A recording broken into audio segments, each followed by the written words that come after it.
Mr. Man, Adventure with Monsters by Roger Hargreaves.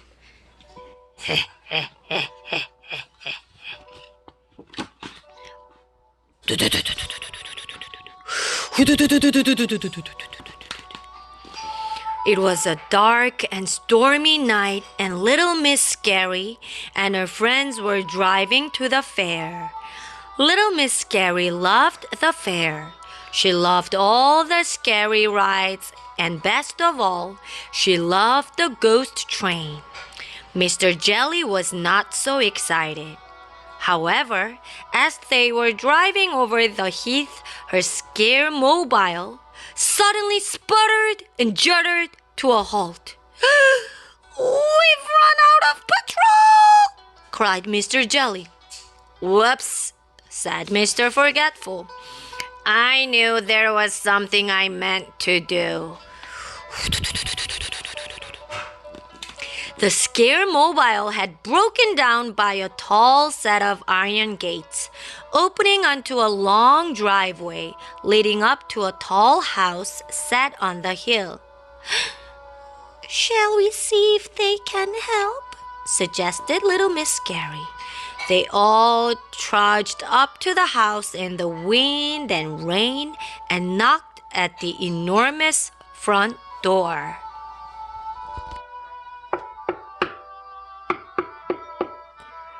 With a loud groan, the door creaked open, and silhouetted in the doorway stood a tall, bulky, square-headed figure. "Welcome.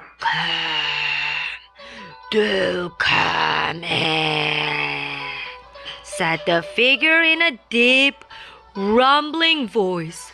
"Ooh." Inside, in the light of the hallway, they saw their host more clearly. He closed the door behind them with a loud bang. Bang! Mr. Jelly shook with fear. It's Frankenstein's monster!" he stuttered. They all shrieked and fled through the nearest doorway. Little Miss Scary and her friends found themselves in a library full of dusty bookshelves. As they looked around, they heard a low moan, and a ghost floated into the room through the wall. Ooh! Little Miss Giggles giggled nervously. "Don't worry," said Mr. Tickle. "It's only little Miss Scary playing a trick. I know just how to sort this out." He reached out his extraordinarily long arms to tickle the ghost, but his tickling fingers passed harmlessly right through it. "Whoa!" wailed the ghost. "Help!" they all cried and ran from the room in different directions. Little Miss Neat and Little Miss Quick rushed up the staircase into a bedroom. A werewolf sat up in bed, and a skeleton stepped out of the wardrobe. "Yikes!" cried Little Miss Neat. Quick as a flash, Little Miss Quick grabbed the skeleton's leg and tossed it out of the open window. "Fetch!" she cried, and the werewolf leapt out of the window after the bone, and the skeleton collapsed in a heap. "That was quick thinking," said Little Miss Neat. "Ooh." Meanwhile, Little Miss Scary and Mr. Bump had fled into the bathroom. But they were no safer. There was a mummy soaking in the bath.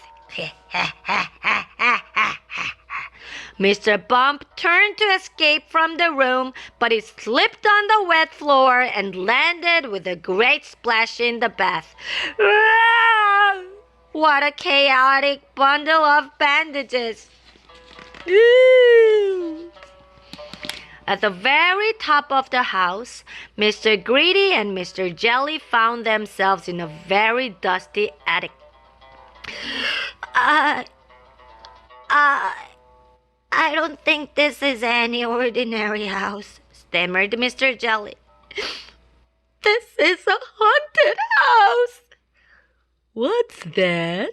Asked Mr. Grady, pointing at a shape hanging from the rafter. Is it a bat?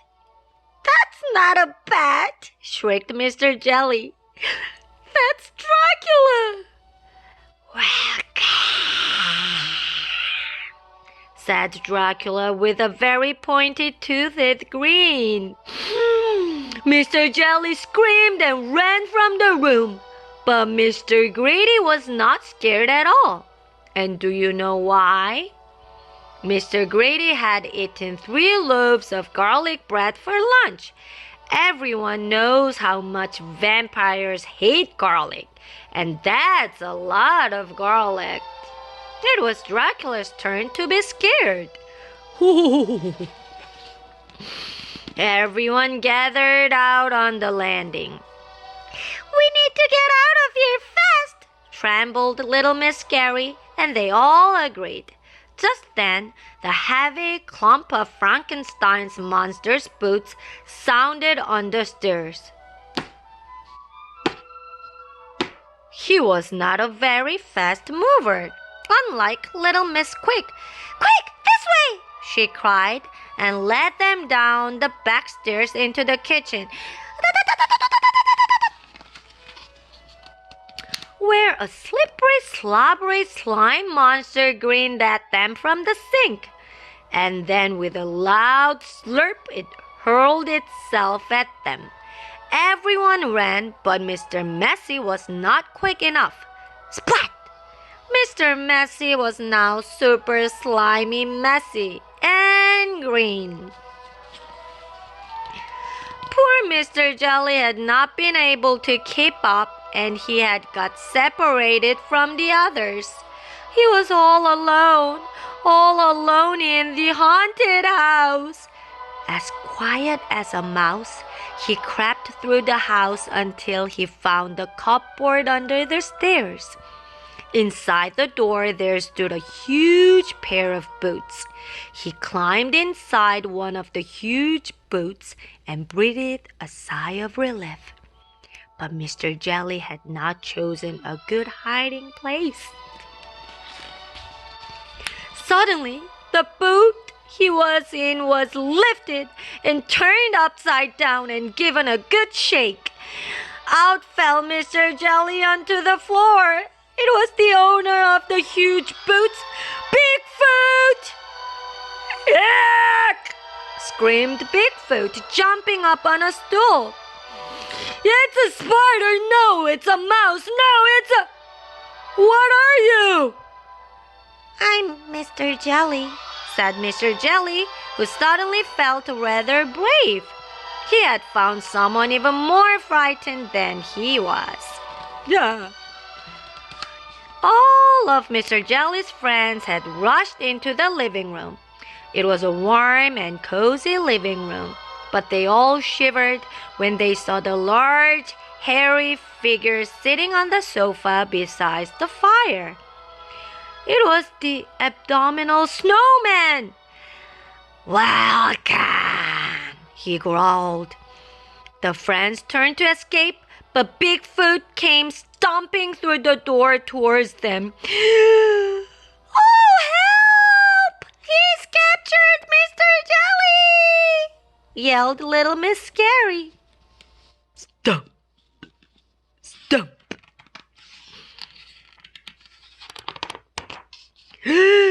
There was no escape.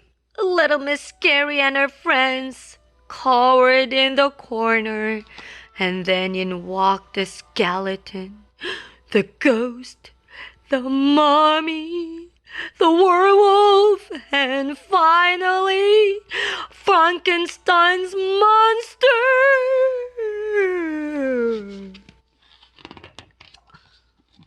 Pushing a tea trolley. Anyone for tea? He boomed. The monsters aren't scary at all, explained Mr. Jelly. They just wanted to invite us for tea. Mr. Jelly grinned. It was not often that he was the least frightened person in a room. I'll be mother, said the mommy, and poured a cup of tea for everyone. One lamp or two? Asked Dracula. I have a very sweet tooth. And they all had a jolly time toasting crumpets in front of the fire.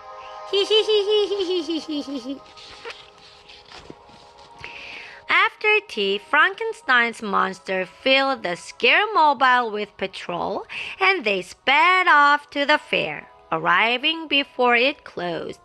Little Miss Scary looked at the scary roller coaster, and she looked at the scary Ferris wheel, and she looked at the scary helter-skelter, and then she looked at the very scary ghost train. Maybe it's time to go home, she said.